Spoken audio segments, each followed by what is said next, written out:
Hey, what's up, Vinyl community? Wanted to do a video highlighting Michael Kamen. He's one of my favorite composers and conductors, and I happened to pick up a really cool new vinyl edition. First time ever on vinyl. I'm really excited to show you guys. Getting this video in right before Christmas, the week before Christmas. So just want to wish everybody Merry Christmas and Happy Holidays. I'll be taking a week or two off, and so I'll be back with new videos after the new year. So I really appreciate you guys watching and commenting. Christmas time, think about the holidays, start watching movies. A lot of people have Christmas movies that they watch traditionally. We have a lot of Christmas music that we listen to. If you go over to Bobby Gass's channel, he's been rocking the Christmas music, Christmas holiday music all month long, actually probably back into November. It's some really good stuff there, Bobby. But we like our music because we're in the music community, and we like our movies. So once all the Christmas movies are played out, I tend to move on. Some of my favorite movies are like Die Hard. There's more time to watch movies when the weather gets colder here in the region. And of course when the New Year's hits, you get some time off of work and some time to catch up on movies, right? But like I like to hit like Die Hard and Born Identity, and there's just so many good movies out there. But something needs to be said for the music composers, right? The film scores, the soundtracks, and those kind of things. So I just want to talk a little bit about Michael Kamen, but when you think about great film scores and conductors and composers, somebody I think of right away is probably Henry Mancini, right, going back into the 60s. He was awesome. Bill Conti, more my generation, 70s going into the 80s. Bill Conti has done so many films. Not only has he done the Rocky films, I don't like The North and the South. It was a TV series, The Right Stuff. So many to list. Amazing, amazing composer. And also movie theme composers. Something needs to be said for like John Williams, right? Of course, he did Superman, Star Wars, those kind of movies. And then Ennio Morricone, Good, Bad, and the Ugly. A lot of people whistle the parts from Good, Bad, and the Ugly, and they don't even know what film it came from, much less what composer. But still out there making music and doing film scores today. Really, really good stuff. Today's generation, like for my kids, and I think he's very recognizable, his sound and the scores that he does, would be Hans Zimmer. I don't have any Hans Zimmer on vinyl, but he's done a million movies, right? And it's just fantastic stuff, always the best of quality. And one of the things he's famous for was Pirates of the Caribbean. But as you see in the title of this video, I wanted to talk about Michael Kamen. He's done so many 80s movies and a few 90s movies. And then not only did he do movies, but he broke out and started to collaborate with rock artists. Probably started out, he had a really early film in the 70s, I forget what it's called. I really wasn't hip to it. But I know he did collaborate with Eric Clapton. I got a few of those right here. But film scores in the 80s was just phenomenal. And then Michael Kamen, of course, he sadly passed away in about 2003 or 4. He had a heart attack. He was also living with MS. But he didn't let that stop him. He kind of fought through it and continued to release quality stuff. But Lethal Weapon 2, I love this movie. I remember when it came out, I saw it in the movie theater. Great stuff. But one of the things that put Michael Kamen out there front and center for me and a lot of people to take notice was the Metallica project. Back in '99, he did S&M. Right there, and just blew everybody's minds. I know a lot of people were thinking, wow, Metallica plus a symphony would be just amazing. And then this was recorded with the San Francisco Philharmonic. Really cool album. This is the Blackened, 2014 Blackened reissue. This originally came out in 1999. I think I have a VHS tape laying around here of it somewhere. But it came with really cool inserts on the inside with pictures. And I think this is the last project that Newstead did with the band, if I'm not mistaken.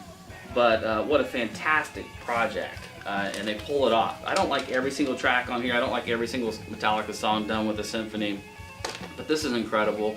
And the Minus Human is one of my favorites on here. And then of course, Call of the Cthulhu is a really great track.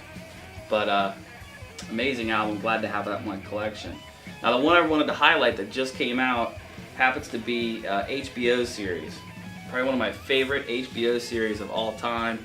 And if it was probably in my top 10 movies of all time as well, it's Band of Brothers. I had this in my want list on Discogs as a CD, and then somehow it popped up as releases I might be interested in. I click over and I see that it was released on vinyl just back in November. I thought, I have got to have that. This is first time on vinyl. It's limited edition, music on vinyl release. It's numbered, limited, 2 LP set, and it's just fantastic. Beautiful gatefold. Has a nice insert.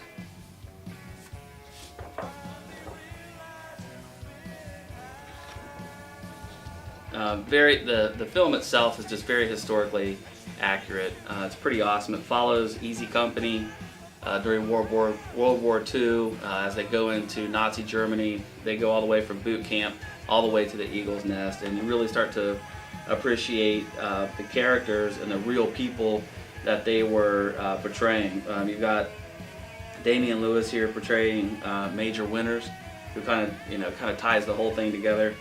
Just does a phenomenal job. I like a lot of the stuff that he's in. You might recognize him from Homeland, another HBO series.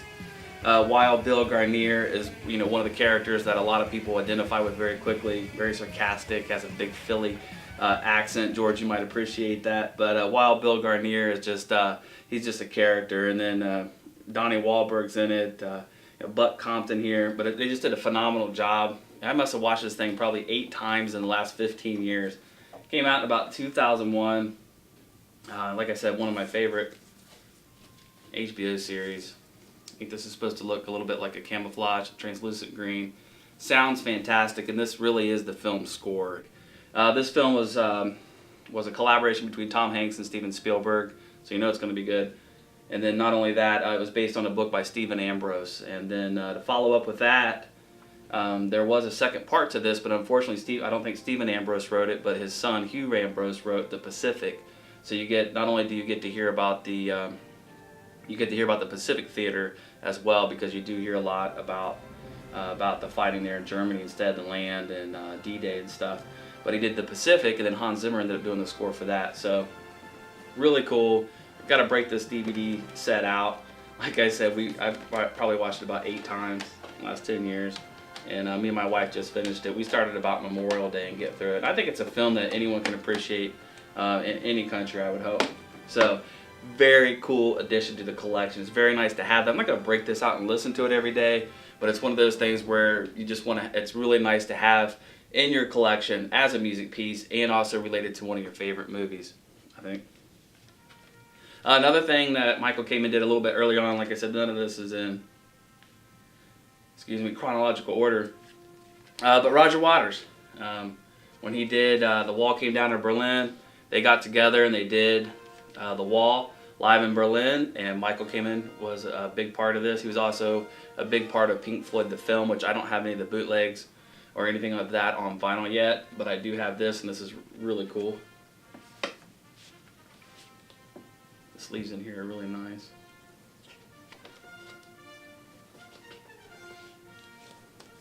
Just all black part of it.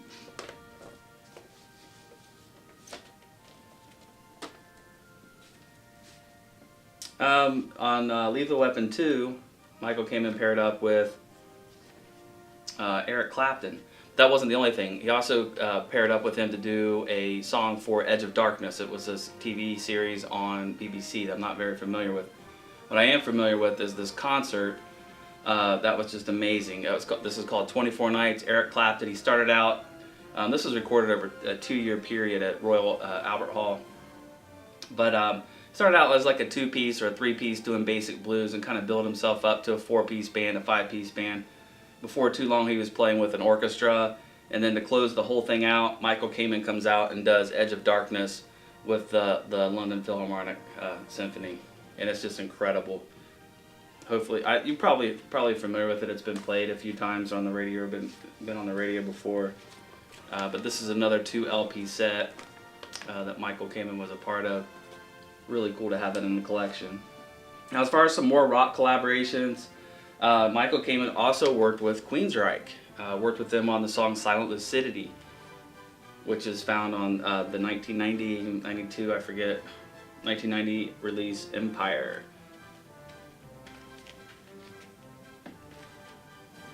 And then Queensryche had another release, Promised Land, after Empire, but before that was this small EP that came out. And this was in regards to the Last Action Hero soundtrack, which is an awesome soundtrack. I'd love to pick that up on vinyl someday. But I recently picked this up, and this was what kind of sparked the whole thing off. This and the Band of Brothers was this I. It's an EP from Queensryche. It only has the 3 songs, but it features the song Real World, which is on the Last Action Hero. And that's a collaboration between Queensryche and Michael Kamen, and then also there's an additional track on here, Someone Else, I believe, is with him too. Someone Else may even be off of the Promised Land soundtrack, I don't know. But that was really nice. It's a UK press. It came with an insert, picture of the band, nothing on the reverse side, and it came on gold vinyl. So really cool to have those pieces on vinyl, and so many different things from Michael Kamen, just all over the place, all over the collection, and kind of pulled that together. I wanted to show you guys. I thought that was really neat. If you are aware of a Michael Kamen production that I'm not aware of, let me know. Give me a shout. If you've got something on vinyl that you like, or you got some of these same ones, please leave a comment or do a video. Everybody out in the vinyl community, happy holidays, Merry Christmas, and we'll see y'all soon. Take care.